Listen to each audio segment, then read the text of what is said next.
ఉద్యోగులకు పెన్షన్స్కి స్వాగతం సుస్వాగతం.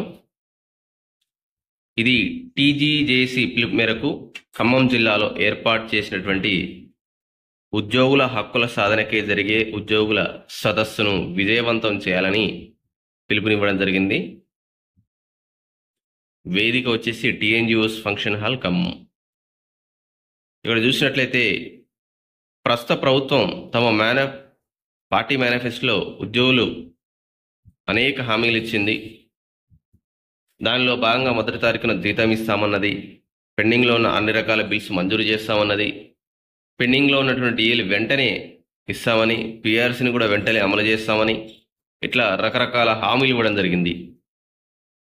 మరి కొత్త ప్రభుత్వం ఏర్పడింది, కొంత సమయం ఇద్దాము అని చెప్పేసి ఉద్యోగ సంఘాలు వేచి చూసే ధోరణిలో ఇప్పటివరకు ఉన్నాయి. 15 నెలల కాలం గడిచిపోయింది.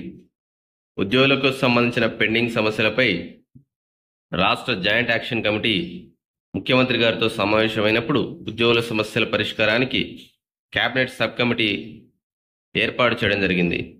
మరి ఇప్పటి వరకు ఆ సబ్ కమిటీ ఒక్కసారి కూడా ఉద్యోగ సంఘాలతో సమావేశం జరపలేదు.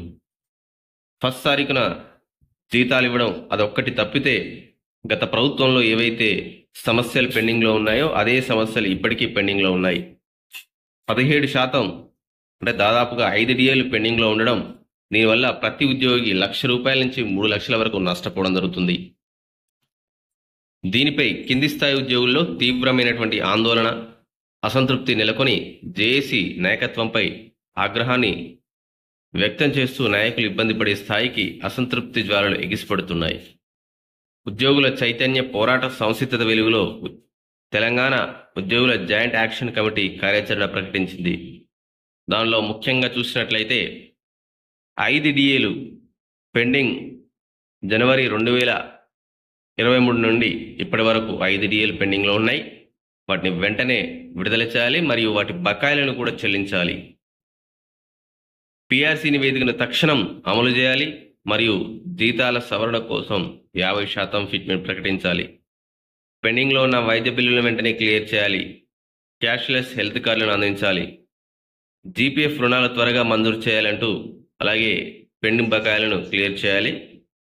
సరెండర్ లీవ్ బిల్లులను వెంటనే క్లియర్ చేయాలి.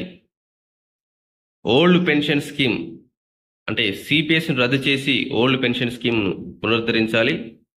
బిల్లుల క్లియరెన్స్ కోసం ట్రెజరీ విభాగం ద్వారా సాంప్రదాయ విధానాన్ని పునఃప్రారంభించాలి. ఈ కుబేర్ వ్యవస్థను పూర్తిగా రద్దు చేయాలి. అవుట్సోర్సింగ్ ఉద్యోగుల కార్పొరేషన్ ఏర్పాటు చేయాలి. కనీస వేతన చట్టం అమలు చేయాలంటూ పిలుపునివ్వడం జరిగింది.